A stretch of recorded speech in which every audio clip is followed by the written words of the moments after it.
우리가 이제 독서는 끝났고, 최대한, 자, 요거를 끌고 가봅시다. 65페이지 어조할 차례야. 그치? 어조할 차례지. 어조. 자, 그래서 요거 툭툭툭툭 치고 나갈 겁니다. 계속적으로. 자, 먼저, 자, 5강의 내용편. 자, 어조를 보시면, 거기에 영탄적 어조와 담담한 어조가 있을 거예요. 사실, 영탄의 반대가 담담하다예요. 그래서, 영탄적 어조는 오른쪽에 보니까 슬픔이나 기쁨 등의 감정을 강하게 선명하게 드러내는 것을 말한다. 거기다 밑줄 치세요. 감정을 강하게 선명하게. 담담한 어조라는 것은 자, 휘둘리지 않고 밑줄 차분하고 평온한 느낌을 주는 요거만 밑줄 잡으세요. 자, 그래서 설명 2로 가볼게요.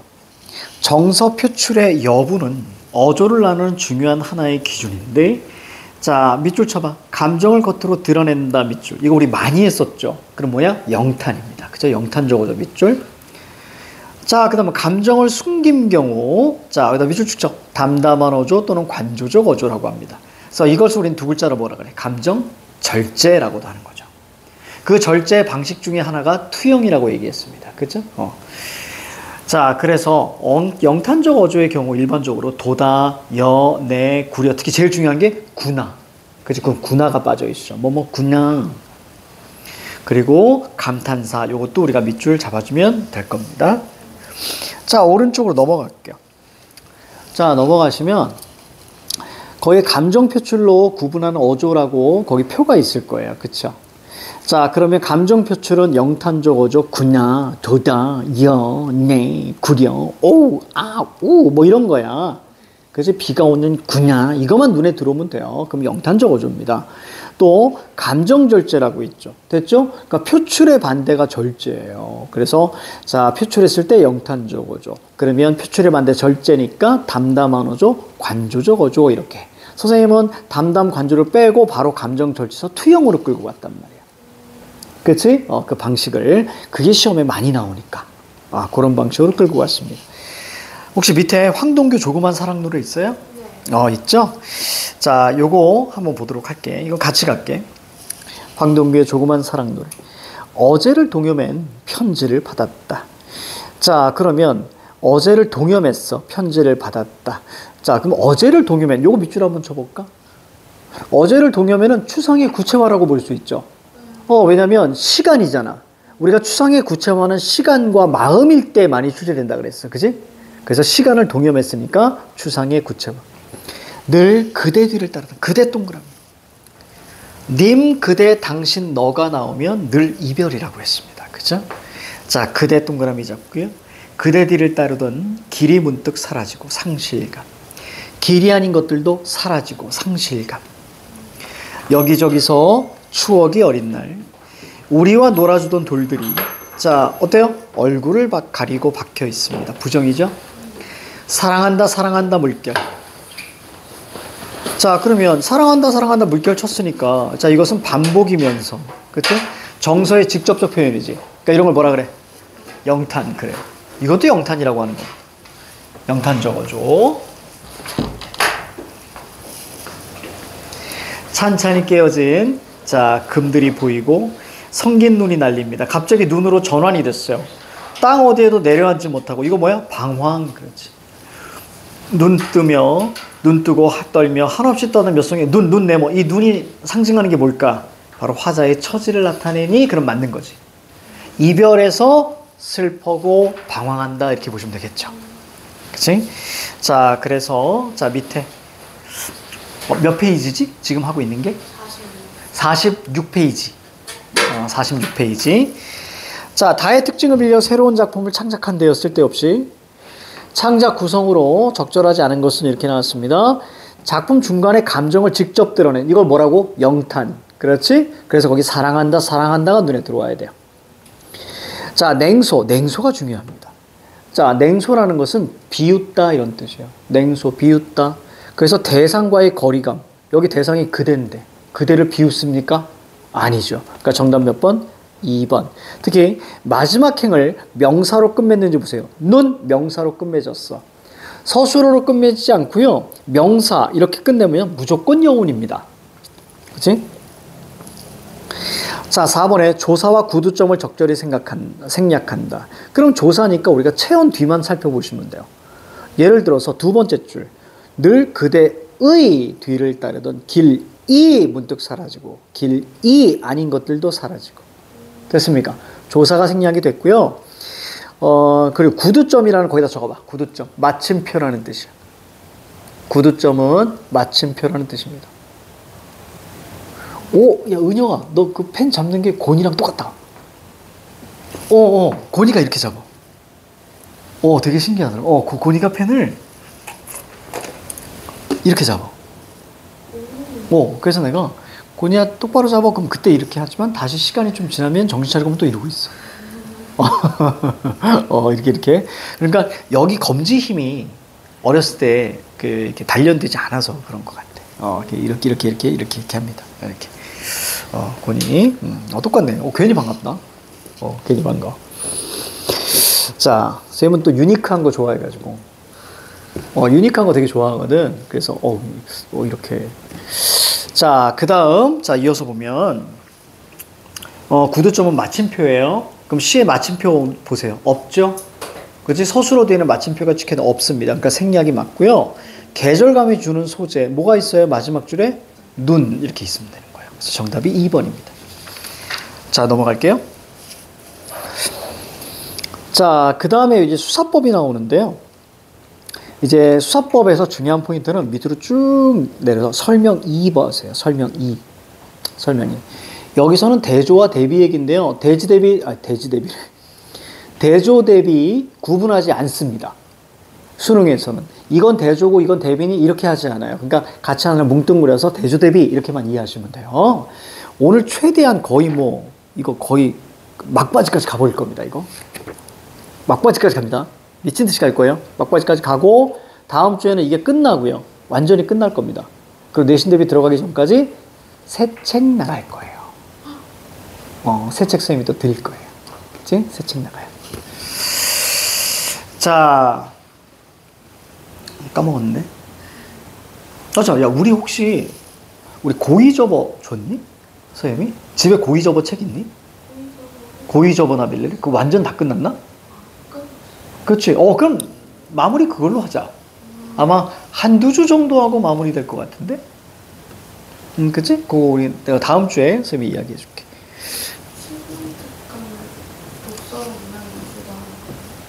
학교에서 이제 얘기할 거예요. 이제.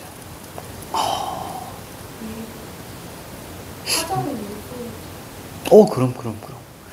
독서하고 문학도 미리 푸셔도 돼요. 근데 여러분들 작년 같은 경우에는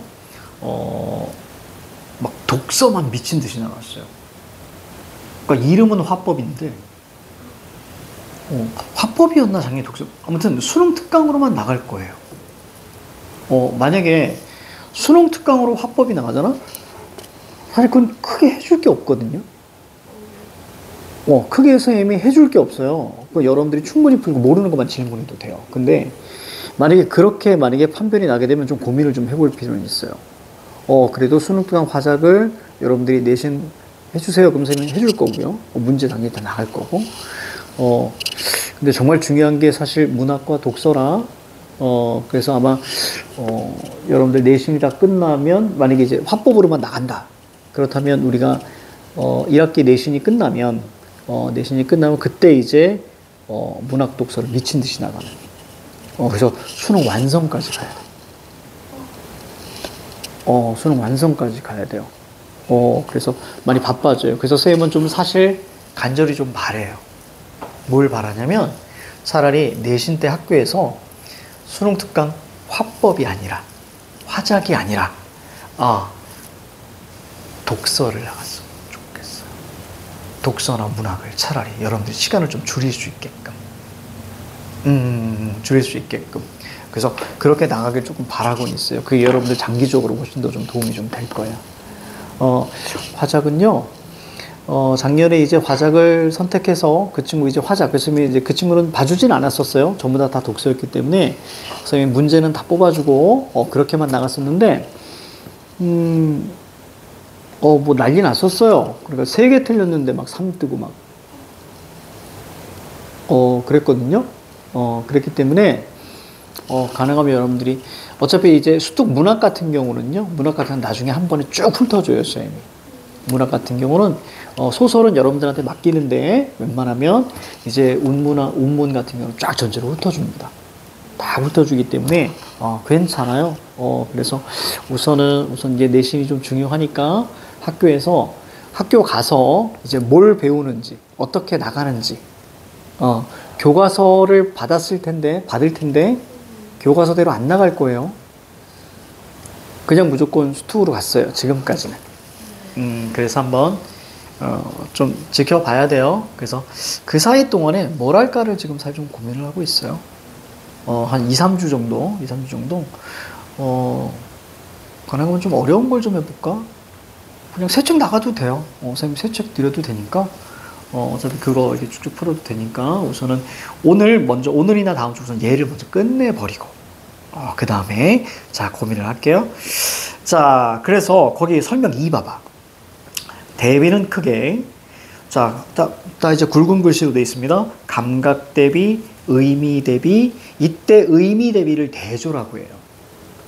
보통 의미 대비를 대조라고 하는데, 자, 이런 거 신경 안 써도 됩니다. 감각 대비, 의미 대비로 나눌 수 있는데, 자, 볼까요? 색채 대비, 명암 대비, 차가움과 뜨거움의 대비. 얘네들이 감각 대비예요. 보통. 자, 그리고 나서 자연과 인간의 대비, 긍정과 부정의 대비를 대조라고 해요. 원래. 근데 이제는 그렇게 고민할 필요 없이 그냥 대조 대비 함께 알아두셔도 괜찮다. 자, 밑으로 좀 더 갈게요. 설명상 별표 치세요. 이게 별거 아닌 것 같은데 되게 중요합니다, 이게. 왜냐하면 이러한 점에서 대비는 병치 동그라미. 병치라는 용어 안에 포괄된다고 볼 수 있는데 2개 이상을 나란히 두기만 하면 병치, 요거 밑줄 치고 별표 하나. 그래서 제일 중요한 게 바로 뭐냐면 나란히예요. 앞에서 배운 대구 역시 비슷한 구절을 짝지어. 이거 뭐라고요? 짝지어 나란히 병치예요. 그러니까 대비하고 대조도 대비 대조도 무조건 나란히 있어야 되는 거예요. 그러니까 예를 들어서 이렇게 나란히 있어야 되는 거예요. 이렇게와 이렇게. 됐죠? 아니면 이렇게와 이렇게 나란히 있어야 돼요. 이래야만이 대조 대비로 출제가 됩니다. 됐죠? 나란히야. 저걸 우린 뭐라고 한다? 병치. 즉 부정, 긍정, 부정, 긍정. 됐습니까? 아니면 감각 대비 같은 경우는 뭐 예를 들어서 뭐 색채 대비는 뭐 빨간색, 하얀색 뭐 이런 거 있잖아. 푸른색, 하얀색 이런 식으로 대비가 돼야 돼요. 자연과 인간의 대비도 마찬가지. 인간, 자연 이렇게 나와줘야 돼요. 아니면 인간, 자연 이렇게 나란히 있어야 돼 무조건. 자, 그래서 이해가 제일 중요해요. 자, 그러면 밑에 고운의 선재리 안학내들. 옛날에 이거 여고 수업하다가 그때 동일여고라고 이제 저기 금천구에 있는 학교였는데 아무 생각 없이 나는 이해를 못했는데 기억이 안 나는데 애들이 갑자기 빵 터진 거야. 여학생들이 엄청 웃은 거야. 그래서 막 나를 막 놀리기 시작한 거야. 선생님, 선생님 실망이에요. 그래서 막 웃으면서 내가 이걸 아무 생각 없이 고운의 난제리 안학내들 이렇게 읽은 거야.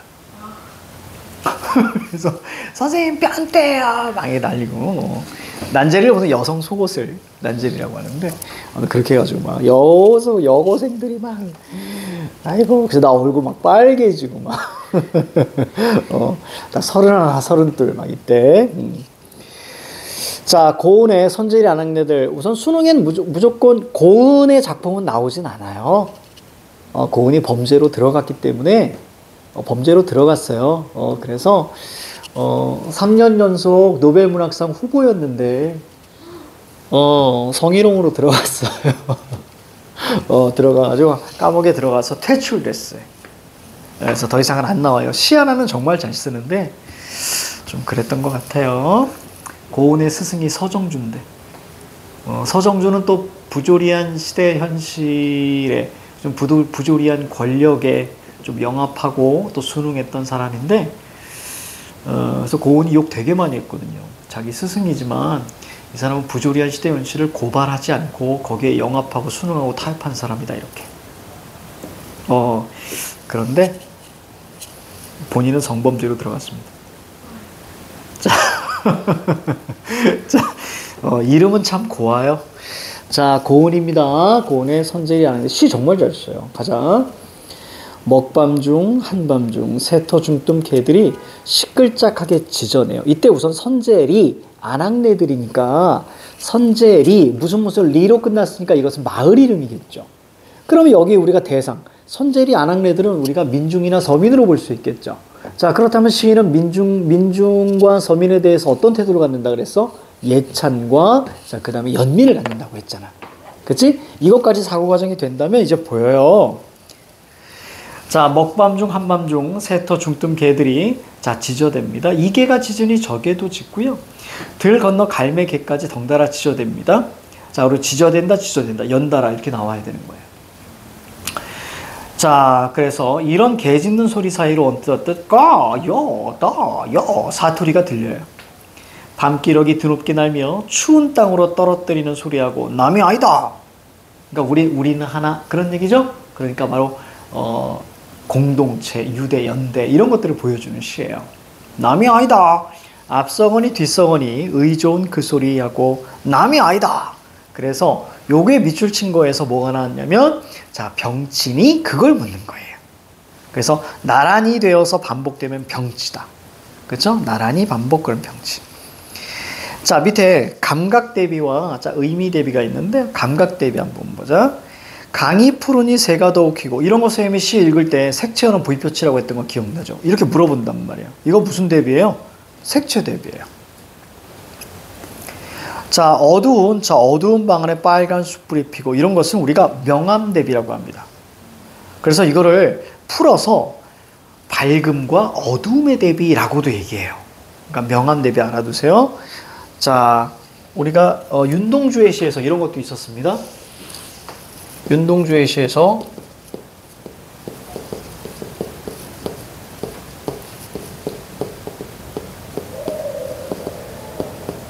어둠을 내는 이것도 우리가 밝음과 어두움의 대비, 즉 명암 대비예요. 윤동주의 시니까 당연히 자, 일제강점기 소시민이라기보단 지식인의 입장에서 썼겠죠. 그래서 지식인의 입장에서는 뭐예요? 어둠에서 어둠에서 밝음으로 가는 이런 걸 보여준다 그랬지 선생님이. 그렇지? 그럼 등불이 뭐가 돼? 광복의지, 독립의지 이런 식으로 가는 거죠. 자, 됐어요. 자, 그 다음에 서늘한 밑줄 잡고요. 요거 밑줄 잡으세요. 그래서 이런 걸 우리는 차가움과 뜨거움, 즉 냉온 대비라고도 출제가 된 적이 있습니다. 냉온 대비. 자, 의미 대비 볼게요. 자, 풀은 애통할 일이 없는데 우리는 애통합니다. 됐죠? 씨름 겨워하노라, 씨름을 이기지 못하노라 이런 얘기예요. 그러니까 이것은 인간과 자연의 대비죠. 인간과 자연의 대비.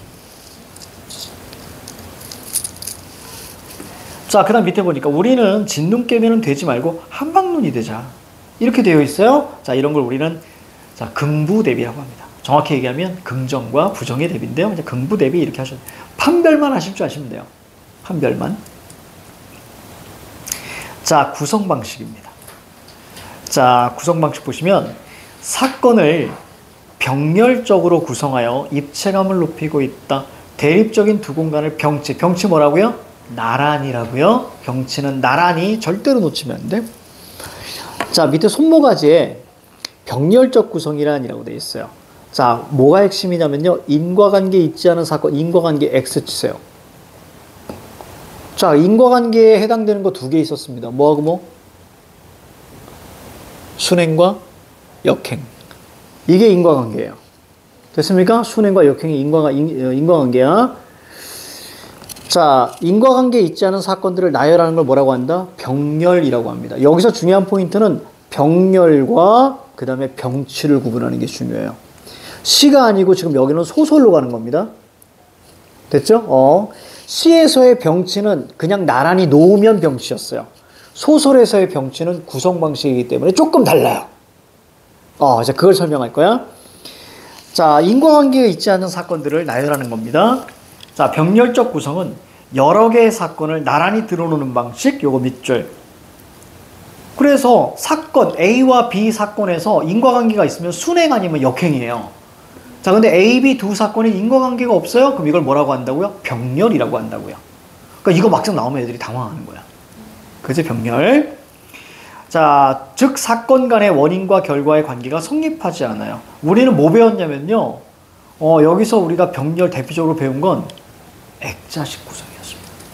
외화와 내화 사이에 인과가 없다 그랬지. 두 사건 사이에. 그렇죠? 그런 건 대표적인 액자식이야. 자, 밑에 나와요. 병렬과 유사한 개념으로 병치 동그라미 치고 별표. A 사건, B 사건이 있거든. 자, A 사건, B 사건이 있는데 이 두 사건이 자, 서로 인과관계는 없어요. 근데 이 두 사건이 그럼 인과관계 없으니까 뭐? 병렬. 근데 이 두 사건이 동시에 일어난 거예요. 그럴 때 병치라고 합니다. 자, 읽어볼게요. 가자. 병치 역시 밑줄 쳐. 둘 이상의 대상을 나란히 둔다는 뜻에서 병렬과 유사합니다. 그런데 병치는 두 사건에 마찬가지예요. 인과성이 없어요. 자, 근데 밑줄 쳐. 두 사건의 동시성 밑줄. 자, 예를 적어놨어요. 예를 들면 3반 교실에서는 국어 수업. 됐죠? 이때 운동장에서는 4반 학생들이 축구를 하고 있었다. 사건 몇 개? 2개. 두 사건이 인과관계 있어요? 없어요? 없어요. 국어 수업하기 때문에 얘네들이 체육 수업하는 거예요? 아니죠. 혹은 반대도 아니죠. 인과 없어요. 그럼 기본적으로 병렬이에요. 여기까지는 병렬이야. 그런데 여기에 갑자기 뭐가 들어가? 3반 교실 안에서의 사건과 운동장에서의 사건, 이 두 것이 동시에 요게 밑줄. 이럴 때 우린 뭐라고 한다고요? 병치. 알겠지? 아이들이 많이 모르는 개념들이에요. 그런 게 이제 알아두시라고. 자, 넘어갑니다. 자, 뒤에 보시면 거기에 고개 나올 거예요, 여러분들. 이게 아마 제목이 금시조일 거야. 고죽도 지지 않았다. 이렇게 하는 거 보여요? 그쵸? 자, 요거 시간 드릴 테니 자, 요거 한번 풀어볼까요? 자, 시작.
자, 중간까지 읽었으면 바로 문제 푸셔도 돼요. 바로 문제 푸셔도 됩니다. 자, 선생님이랑 같이 가볼까요? 자, 고죽도 지지 않았다. 자, 고죽 동그라미 치고 지지 않았다 물결. 자, 그러면서 뭐라고 합니까? 대사의 포인트는 뒤에 있다고 했어요. 밑줄 한번 쳐볼까? 자, 후세까지 큰 이름을 들여온 선인들이 모두 쓸모없는 일을 하였단 말이냐. 자, 이렇게 얘기합니다. 그랬더니 자기를 속이고 남을 속인 것입니다. 자, 라고 이야기하고요. 자, 그래서 이렇게 우리가 하나가 끝나고 중략, 그때였다. 고죽은 고죽 동그라미 잡고요. 불의의 통증 밑줄 잡고요. 엎드렸어요. 밑줄 잡으세요. 자, 노한 물결 잡고요. 석담 선생 동그라미 잡으세요. 자, 석담 선생 뭐 했습니까? 벼루 뚜껑을 집어 던졌다. 요거 밑줄 잡으세요. 그래서 벼루 뚜껑을 집어 던졌으니까 고죽이 그걸 맞은 거죠? 그래서 뒤에 보니까 뭐라고 돼 있어? 샘솟듯 솟는 피. 이게 들어와야 돼요. 얼마나 아플까? 자, 요 정도 돼야, 이 정도 돼야 밑에 5번 선지가 맞는 거예요. 이해갑니까? 갈등이 첨예하게 그림으로써 피 정도 나와야 첨예하게 갈등이 된 겁니다. 피 정도 나와야 첨예한 갈등이에요. 이해갑니까? 이렇게 이해하시면 돼. 이 정도가 첨예하다. 첨예하다의 의미는 날카롭고 뾰족하다인데요. 날카롭고 뾰족하다인데 이것은 그냥 심하다 정도로 우리가 보시면 되겠습니다. 자, 그리고 나서 거기 뭐 스승의 광기 어린 고함소리 뭐 가거라 이런 얘기 나오잖아요. 그리고 나서 그 다음 단락 보시면 벌써 30여 년 전의 이니지만 이게 눈에 들어가야 돼. 그렇죠? 30여 년 전, 그래서 앞에서 장면 전환이 되고 고죽 동그라미가 써야 됩니다. 자, 즉 과거를 회상하는 현재 시점이 나와 있잖아요. 이해가니? 그러니까 이것은 인과관계가 존재하는 거예요. 됐죠? 과거를 회상하는 시점, 즉 앞에가 뭐야? 과거 사건이고요. 뒤에가 현재잖아. 그러니까 이것은 뭐냐면 즉 석담과 고증의 사건 하나. 그리고 나서 여기 우리가 고죽 얘기 쭉 나오면서 고죽하고 누구하고 만나요? 추수하고 만나죠? 그렇죠? 이 사건. 이 두 사건이 자 사실은 고죽이 과거를 회상하는 부분이 나오기 때문에 이것은 철저하게 시간의 흐름, 인과관계가 있는 겁니다. 됐죠? 정답이 4번. 사건을 병렬적으로 구성해서 결국 이건 뭘로 피는 거야? 인과관계가 없니? 이렇게 묻는 거예요. 그래서 정답이 4번입니다. 이렇게 읽었어야 돼요. 여기 인과관계가 충분합니다. 과거에서 현재로 가죠. 자, 그 다음, 자, 넘어갑니다. 넘어가셔서 이제 액자식 구성이 나올 거예요. 보입니까? 액자식 구성? 자, 액자식도 우리가 예전에 좀 많이 설명해 줬는데, 외화와 내화 사이에 인과관계가 있다, 없다? 없다. 이게 핵심입니다. 요거 아마 선생님이 시점 설명하면서 얘기해 주지 않았니? 안 했나? 안 했나 보다. 자, 그러면, 최근에 안 했나? 그래. 그럼 여기 읽어가면서 한 번에 좀 묶어줄게요. 액자식 구성은 하나의 이야기 안에 다른 이야기가 들어있어요. 너무 쉬워요. 액자식 구성에는 자, 나는 이와 같이 들었다. 요거 밑줄. 내가 본 것은 이러했다. 라는 식으로 자, 나는 이와 같이 들었다. 밑줄 쳐. 이거 두 글자로 들은 얘기. 뭐라 그래요? 전언이라고 합니다. 전언. 기출어휘야. 전언. 들은 얘기. 내가 본 것은 이러했다는 식으로 밑줄 쳐. 서술자가 남의 체험이나 사건을 대신 서술해 줍니다. 따라서 액자에 해당하는 부차적인 이야기는 주로 1인칭 관찰자. 그리고 주 이야기 바로 내화입니다. 이것은 3인칭 주인공으로 설정되어 있다는 얘기입니다. 3인칭 주인공 시점이라는 건 없어요. 이거 이해 잘해야 돼. 3인칭 전지적 작가 시점이 기본입니다. 그런데 그 주인공이 뭐예요? 3인칭 주인공으로 그나 그녀 아니면 소년, 룡선 이렇게 나온다고요. 그 얘기예요. 자, 따라서 밑줄 쳐. 1인칭 관찰자나 그래서 3인칭 시점으로 이동하는 것이 대부분이다. 이유는 왜 그럴까? 들은 얘기잖아요. 들은 얘기를 내가 소설화시키는 거잖아. 맞지? 그러면 사건의 전모를 알아 몰라? 모르죠. 그리고 나오는 인물들의 심리를 알아 몰라? 모르죠. 왜 나하고는 상관없는 이야기였으니까. 그러니까 당연히 3인칭 시점으로 바뀔 수밖에 없는 거예요. 자, 거기 보시면 봐봐. 1 한번 보세요. 자, 글쎄요. 자, 무슨 일자리를 구할 수 있는지요? 나 동그라미. 내 대답이 자 너무 냉랭하고 불친절한 것이 죄송스러웠다. 자, 이거 물결 잡아. 불친절 죄송스러웠다. 그러나 일자리에 대해서 아무 지식이 없는 나로서는 의외 좋은 대답을 해줄 수가 없었던 것이다. 이게 이유 원인이고요. 그 대신 자 나라고 나왔으니까 몇 인칭이에요? 1인칭이죠? 자, 은근하게 물었다. 어디서 오시는 길입니까? 길입니까? 여기 밑줄 쳐봐. 자, 질문. 나는 지식인이다. 맞아, 틀려? 표준어 쓰면 지식인입니다. 알겠습니까? 표준어 쓰면 지식인이야. 현진건, 일제강점기 사람이에요. 일제강점기에서 인물이 표준어를 사용하면 무조건 지식인입니다. 그럼 방관자일 확률이 높아요. 다시 말하면 개혁 실천 의지가 없고요. 그냥 방관자. 이해가죠? 그래서 여기 어떤 민중에 대한 연민과 그다음에 현실 비판 인식은 있지만 아무것도 하지 못하는 그런 지식인 유형이죠. 자, 그랬더니 뭐라고 합니까? 고향에서 오누마 하고 그는 자, 그 동그라미 자, 휘 한숨을 쉬었다. 자, 얘 어떻게 오누마라고 하면서 사투리 썼죠? 그치? 그렇다면 우리가 뭐예요? 그냥 소시민인 거예요. 자, 그러면 머릿속에 떠올려 보세요. 일제강점기 소시민의 삶은 어땠다고요? 가난, 유랑, 가족해체. 그렇지. 이 얘기로 나올 수밖에 없어. 자, 그러자 그 3인칭입니다. 신세 타령의 실마리는 풀려나왔습니다. 그리고 그의 이야기를 소설처럼 쭉 끌고 가는 거예요. 자, 이거 들은 얘기거든. 이제 그가 이제 계속 얘기하거든요. 열차 안에서. 자, 그의 고향은 대구에서 멀지 않은 K군 H라는 외다른 동네. 한 100호 남짓한 자, 그곳 주님은 전부가 역둔토를 파먹고 주님이 아니고 주민이죠. 오탑니다.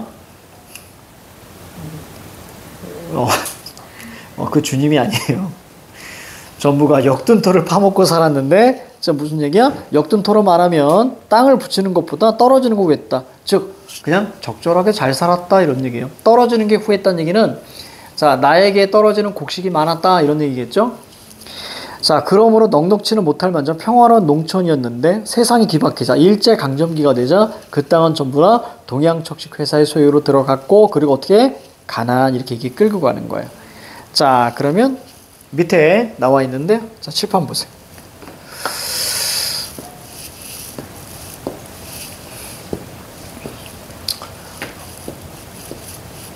자, 여기가 외화고요. 여기가 내화입니다. 사실 말씀드리면 이 외화는 자, 나와 그의 대화예요. 이게 말이에요. 외화입니다. 자, 그리고 내화 같은 경우는 글을 통해 들은 이야기합니다.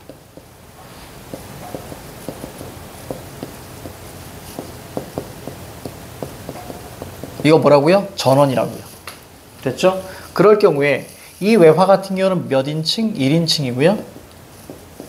내화는 그라고 해서 3인칭으로 바뀝니다. 좀 여러 가지 얘기할 거예요, 쌤이. 자, 그래서 내화 같은 경우는 전원 혹은 이제 본얘기 이런 것들이 되게 좀 많이 사용이 되는데 이 둘 사이에서는 우리가 외화와 내화 사이에는 인과성이 없어요. 인과성이 전혀 존재하지 않습니다. 그러니까 내가 이 사람과 그러니까 여기 나와 있는 내화가 중심이죠. 그치? 그가 가난하고 유랑해서 가족 해체되었기 때문에 나하고 그가 만난 게 아니란 말이에요. 이해가죠? 둘 사이는 인과성이 존재하지 않아요. 그러면 몇 가지 볼게요. 우선 인과성이 존재하지 않습니다. 그러니까 이것도 뭐래요? 병렬로 보시는 거예요. 하나 더 볼게요. 시점이 바뀌었죠. 시점이 바뀐 것을 우리는 뭐라고 하지? 서술자 교체. 그럼 이건 다른 말로 뭐예요? 이동이라는 표현을 쓰고요. 그리고 이 녀석을 묶어서 변화라고 한다면 자, 어떤 효과? 변화면 그렇지, 입체감. 이해갑니까? 따라서 이 녀석을 입체적 구성이라고 하면 돼요. 이해가죠? 이렇게 막 뻗어나갈 수 있는 거야. 자, 그래서 외화와 내화. 자, 주제는 어디서 나와요? 내화에서 주제가 나오는 거예요. 저렇게 1인칭에서 3인칭으로 변하는 이유는 자, 바로 1인칭의 문제점이기 때문이죠. 쉽게 말하면 우리가 그냥 말로 할게요. 등장인물의 심리를 알 수 없고요. 그리고 사건의 전모를 파악하지 못하기 때문이에요. 이것은 우리가 시점 파트에서 이야기를 했습니다. 그것도 적어줄게. 자, 시점이 서술자가 교체 이동하는데요. 자, 1인칭 시점의 한계죠. 1인칭. 자, 이렇게 바뀐 이유는 깔끔하게 적어줄게.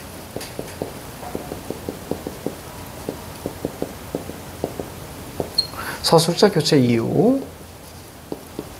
자, 1인칭 같은 경우는 한 인물만 우리가 봐야 되기 때문에 어차피 이것은 내가 들은 이야기 있잖아요. 그러다 보니까 자, 인물의 심리 때문입니다.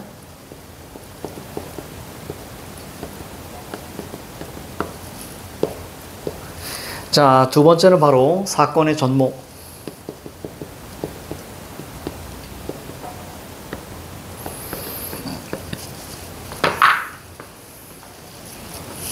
자, 이렇게 보시면 되겠다. 자, 그 다음에 우리가 이제 분위기로 지금 되게 빨라요, 우리. 그죠? 굉장히 빠르죠? 그러니까 여기서부터 선생님이 얘기했을 거야. 되게 빨라질 거야. 이렇게 얘기했을 거예요. 이제 툭툭툭 핵심만. 자, 6강. 6강까지 끝나면요. 갈등까지 끝나면 이제 고전시가 넘어가기 때문에 현대가 끝나요. 자, 갈게요. 6강 내용편 분위기입니다. 자, 분위기라는 것은 바탕에 깔려 있는 거예요. 자, 몇 가지 중요한 분위기 좀 아셔야 됩니다. 애상이라는 것은 슬픔이에요. 알아두셔야 됩니다. 애상은 슬픔. 정적은 움직이지 않는이에요. 그럼 정적의 반대가 뭐예요? 동적이에요. 정적의 반대는 동적입니다. 6강 내용편 분위기. 자, 그리고 나서 여기에 힘이 들어가면 그때 비로소 역동적이라고 하는 겁니다. 자, 그리고 자, 거의 목가적이라고 보입니까? 여러분도 없니? 여러분도 6강 분위기 없어? 내가 이거 아예 뺐나? 아닐 텐데? 액자식 바로 뒤에. 진짜? 잠깐만. 정말로? 이거를 어순에 뒀지? 그렇구나. 잠깐만요. 어쩐지 여러분들, 내가 분위기 뺐구나.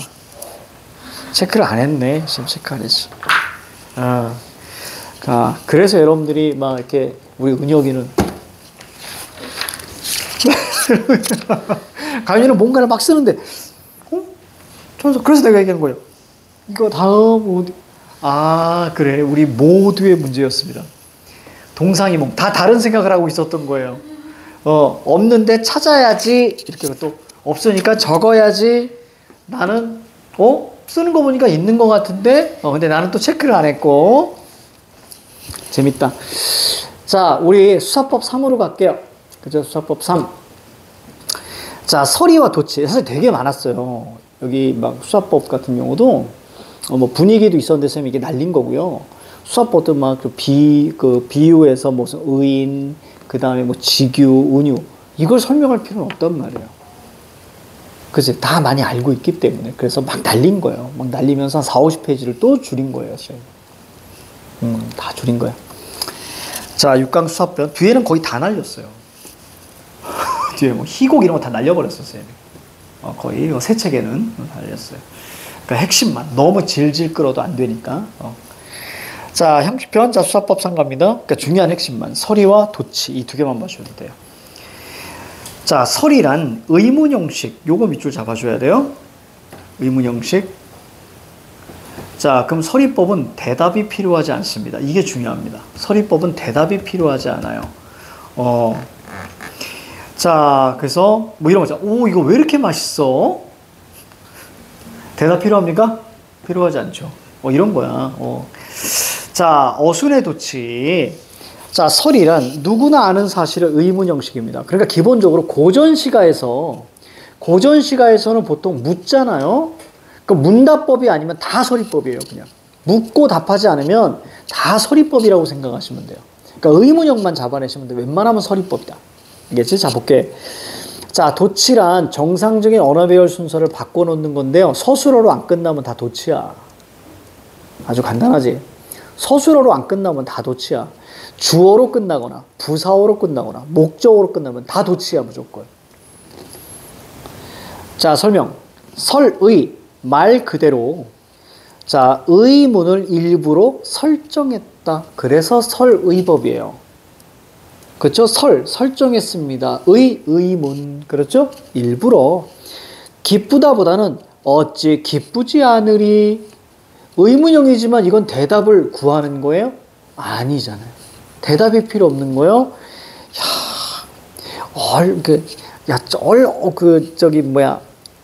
얼마나 아름답지 않은가. 뭐 이런 것들, 그치? 자, 왜 이렇게 예쁘니? 이런 것들. 이런 걸 다 설의법인 거야. 그렇죠? 왜 이렇게 예쁘니? 예전에 고니가, 그러니까 아주 애기였을 때, 자기가 사용하는 말이 어떤 맥락인지 잘 모르고, 어디서 들었던 것을 그냥 자동적으로 이렇게 얘기할 때. 그러니까 이 언어 환경이 되게 중요했던 거지. 선생님, 제자가 이제 우리 학원 선생님 교습소 때 놀러 왔어. 그래서 선생님이 되게 아끼는 제자였거든. 그 친구 벌써 결혼하고, 그리고 지금 아기가 이제 4살인가 이렇게 막 크고 그래. 근데 그 녀석이 온 거야. 선생님 학원 차렸다니까 이제 얼굴 볼 겸 왔어. 근데 그 녀석이 이제 고니가 온 거야. 그때 고니가 몇 살? 초등학교 1학년 때였나? 7살 때였나 모르겠는데 이제 고니가 이제 온 거지. 이렇게 와가지고 자, 인사해. 안녕하세요. 막 이렇게. 진짜 얼마나 귀여워, 애기. 그지? 애기. 얼마나 귀여워.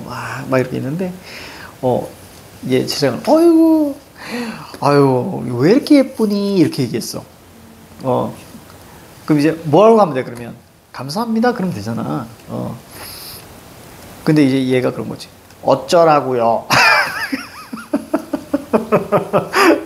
그래서 서리법에서는 대답을 하면 어색해집니다. 어쩌라고요. 그래서 난 내가 너무 놀랬어. 내가 제자한테 굉장히 사과를 했죠. 미안하다. 그래서 이제 얘를 돌려보낸 후에 이제 고니하고 대화를 나눴죠. 그래서 이제 고니하고는 잘못한 것 같은데 알고 보니 고니가 보는 만화 유튜브에 거기서 자주 쓰는 말이 어쩌라고요. 이게 나온 거야. 그러니까 얘는 이제 그걸 듣고 어떤 반응이 있으면 얘는 그냥 자동적으로 어쩌라고요 라고 하는 거지. 그게 상대에게 어떤 감정으로 와 닿을까는 생각 안 하고 그냥 한 거야. 그 얘기를 하더라고. 그래서 내가 이제 봤더니 정말 그래. 그래서 언어 환경이 이래서 중요하구나. 이런 생각이 들고, 그래서 이제 고니가 이제 녹음을 했죠. 그 카톡으로 보낼 때 그 음성 녹음 있잖아. 그래서 고니가 이제 보냈죠. 그래서 그거 아직도 가지고 있어요. 너무 귀여워가지고. 안녕하세요. 저는 최고니인데요. 아까는 미안해요. 이런 게 아직도 이렇게 있어요. 그래서 보면 나도 너무 당황해가지고. 자, 갑니다. 자, 그래서 거기 보면 변화를 주는 거예요. 그래서 변화 왜 줘요? 강조하려고요. 무조건 강조해요. 수사법은 강조하려고 쓰는 거예요. 알겠죠? 그 방식이 변화를 주는 거고요. 이해가지? 무조건 의도는 강조해요. 그러니까 이런 거 고민할 필요 없어요. 자, 그리고 하나 더 볼게요. 서리는 봐봐. 이 뒤에가 중요해. 밑줄 쭉 쳐.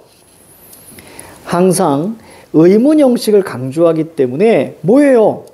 영탄 적어줘 별표. 그렇지. 그래서 서리법은 영탄 적어줘라고 이렇게 강조하는 거야. 영탄법과 서리법은 다른 건데요. 서리법은 영탄적 어조예요. 근데 후려쳐서 서리법도 영탄법이야. 그게 더 편합니다. 알겠지? 그렇게 이해하시면 돼요. 자, 설명. 도치는 글의 배열, 문장 성문을 뒤바꾸는 기법인데요. 아까 선생님이 얘기해 주는 거예요. 이것도 마찬가지 변화를 주는 거예요. 대표적인 경우로 밑줄. 자, 주술이 TS 됩니다. 주어와 서술어의 바뀜. 자, 그러면 주어만 동그라미 치세요. 그 다음에 목적어와 서술어가 바뀌어요. 목적어만 동그라미 치세요. 그 다음에 부사어와 서술어예요. 부사어만 동그라미 치세요. 결국 문장 마지막에 주어로 끝나거나 목적어로 끝나거나 부사어로 끝나면 무조건 도치. 이해가죠? 정상적인 언어 배열이 아니란 말이에요. 그쵸? 그래서 거기 보니까 자, 다른 거 없어. 주객전도의 경우. 주객전도 밑줄 쳐봐요. 공명도 날거리고 부기도 날거리니 이것도 일종의 도치입니다. 왜? 주객전도라는 건 주체와 객체가 바뀌는 거예요. 자, 칠판 봐요. 주객전도 설명해 줄게요.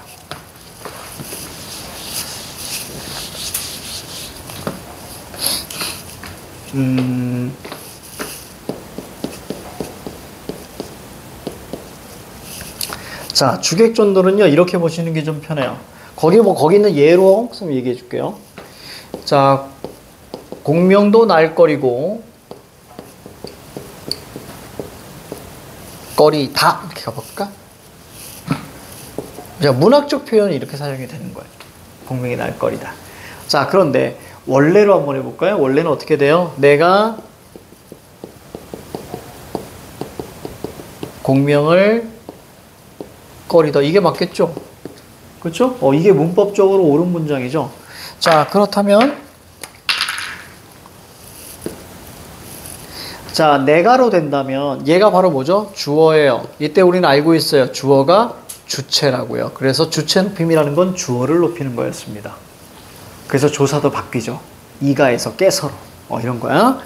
자, 그러면 부사어나 목적어 이 녀석을 우리는 자, 객체라고 이야기합니다. 여기서 이제 목적어니까 목적어는 객체예요. 그런데 이게 맞는 표현이란 말이에요. 그런데 공명이 일로 갑니다. 그리고 얘가 일로 갑니다. 그래서 객체가 여기서 뭐가 됐어요? 주체가 됐고요. 여기는 주체였던 것이 여기 가서 뭐가 됐어요? 객체가 됐죠. 이해갑니까? 얘가 바로 주어고요. 이게 목적어란 말이에요. 그래서 전도라는 것은 어떤 거냐면 바뀌다 이런 뜻이에요. 그러니까 이거 우리 이제 TS라고 하죠. 주체와 객체가 바뀌는 거예요. 이것도 뭐야? 바꿨잖아요. 그래서 이것도 넓은 의미의 도치다 이렇게 볼 수 있는데 이거는 그냥 나와서 선생님이 설명해 드린 거고 주객전도에서 나올 때 핵심은 뭐냐면요. 자, 이걸 기억하셔야 돼. 주객전도는 수사법이 무조건 의인법으로만 사용이 됩니다. 그렇죠? 공명이 나를 거리다. 의인법이잖아요. 그래서 의인법은 바로 이제 저기 나와 있는 주객전도, 그 다음에 감정이입, 자, 그리고 나서 어떤 청자를 부를 때, 그지? 의인화된 청자, 백구야, 이런 것들, 그리고 어떤 고전시가에서 비판풍자, 그때 많이 사용되는 게 의인법들이에요.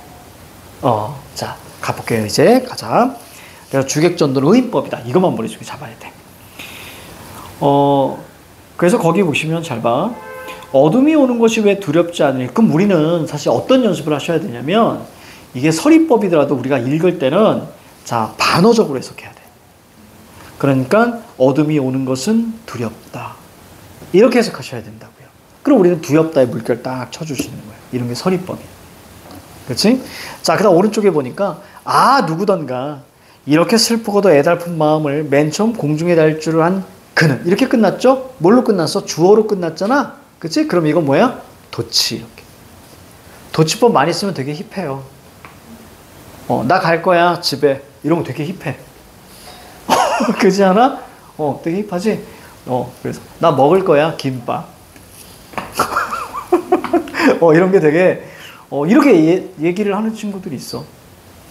그래서 도치법을 되게 많이 사용하는 친구들이 있어.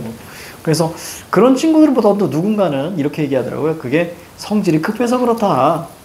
그래서 먼저 핵심을 던지고 뒤쪽에 이제 이유 원인을 이야기한다고 하는데 조금 힙한 것 같아. 줄게 선물 뭐 이런 거 있잖아. 뭔가가 힙해. 꺼져 돈. 이건 좀 구차한데? 자, 개념이. 자, 역설과 반어 정도 하고, 자, 마무리. 워낙 여러분들 1, 2학년 때 역설 반어를 많이 들어와서, 그렇지, 큰, 그런 건 이제 설명은, 좀 많이 줄일게요. 가자. 역설이란 논리에 어긋나는 표현으로서, 밑줄 쳐. 논리에 어긋나는 표현. 자, 진실된 뜻. 요거 밑줄 쳐. 이걸 다른 말로 진리라고 합니다. 이렇게까지도 선지가 나온 적이 있어요. 자, 그럼 역설과 반어 이 둘의 공통점은 뭐냐면요. 역설과 반어 모순입니다. 그러니까 역설은 표현의 모순이고요. 자, 반어는 상황의 모순이라는 것만 잡아내시면 돼요. 그래서 상황에 반대되는 표현이 나오는 거예요. 역설은 어렵지 않은데요. 특히 이제 반어 같은 경우는 대표적인 예가 두 가지가 있어요. 하나는 뭐냐면, 자, 신경님의 농무. 그래서 가난해요. 답답하고 고달프게 사는 것이 원통하다. 근데 마지막에 그 정서적 반응이 신명난다라고 얘기해요. 그쵸? 상황이 안 좋은데 신난대요. 그러면 그 얘기는 무슨 얘기야? 너무 힘들다는 얘기예요. 부정적 상황에서 긍정적 반응이 나왔을 때입니다. 또 하나, 자, 남대문 그 움터, 남대문 쪽 그 땅 속에 사는데 그런 가난에 대한 얘기가 쫙 나와요. 근데 노을이 지 혼자만 곱더라. 갑자기 노을이 곱대요. 그러니까 상황이 힘들면 마이너스 반응이 나와야 되는데 긍정 반응으로 얘기해. 이럴 때 반어. 여러분들 내가 많이 쓴다 그랬지? 요즘 많이 힘들지? 그럼 여러분들 괜찮아요? 반어. 반대적인 것도 있어요. 자, 김소월의 먼 후일이라는 시에 보면 먼 후일 그대를 만났을 때, 자, 그럼 만나는 건 긍정이에요, 부정이에요? 긍정이잖아요. 근데 뭐라 그래? 그때 내 말이 잊었노라 라고 얘기해요. 그러니까 이런 것도 반은 거예요. 상황에 반대되는. 즉 상황이 마이너스면 마이너스 반응이 나와야 되고요. 상황이 플러스면 플러스 반응이 나와야 되는데 이 두 개가 바뀐 거예요. 자, 그 다음. 그래서 밑에 그냥 좀 읽어가면서 마무리할까요? 역설은 말 그대로 말 자체의 모순, 말 자체가 뭐예요? 표현이에요. 자, 반어와 역설을 혼동하는 경우가 많은데요. 말의 모순이 드러나 있으면 역설, 자, 모순 X, 상황과 반대, 이러면 반어가 됩니다. 자, 역설은 모순 어법으로 표현할 수 있어요. 예를 들어서 짧고도 긴 시간, 눈뜬 장님, 이런 거. 이런 걸 우리 모순어법이라 그래서 그냥 역설 이렇게 하시면 돼요. 작은 거인 이런 거 역설. 예전에 쌤이 어느 회사에서 일하는데 그 디자인 그쪽에 잠깐 아르바이트 비스무리하게 있었던 적이 있었거든요. 근데 이제 의뢰가 들어왔어. 의뢰가 이렇게 나왔어. 그 의뢰가 화려하면서도 단순한. 이게 뭡니까? 화려하면서도 단순한. 너무 안 잡히는 거야. 복잡하지도 않으면서도 그렇다고 단순하지도 않고 이런 의뢰가 왔어. 어쩌라고요? 정말 어쩌라고요? 자, 그 다음 우리가 이어서 갈게요. 자, 문장의 내용으로 표현할 수 있습니다. 또 이제 문장은 이런 게 있어요. 무신론자처럼 신의 존재에 관심을 갖는 사람은 없다. 그러니까 관심을 갖는 사람은 없다. 그러니까 무신론자가 신에 대해서 가장 많은 관심을 갖는다는 얘기야. 그쵸? 예전에 어떤 그 연예인이 이런 얘기 하더라고. 비혼주의자. 그러니까 비혼주의자라는 것은 뭐예요? 결혼을 비관하는 거예요. 그러니까 결혼을 안 하겠다라는 얘기거든요. 비혼주의자. 근데 그 연예인이 이런 얘기 했어요. 비혼주의자들은 무조건 결혼을 해야 됩니다. 라고 얘기한 거예요. 이유는 그래야 자기 판단이 옳았다라는 것을 알게 된대. 자기의 경험으로 증거를 하는 거죠. 근데 보면 비혼주의자라고 하면서 결혼에 대해서 되게 많은 관심을 갖고 있는 건 사실이에요. 그러니까 이겁니다. 당신 뭐야? 나 비혼주의자야. 왜? 그러면 결혼에 대한 근거를 따박따박 얘기해요. 그러니까 결혼의 단점들을 막 얘기하죠. 그러니까 결혼에 관심이 있었다는 얘기죠. 그래서 나는 그런 거 별로 안 좋아해. 그렇게 딱 규정 네이밍하는 거.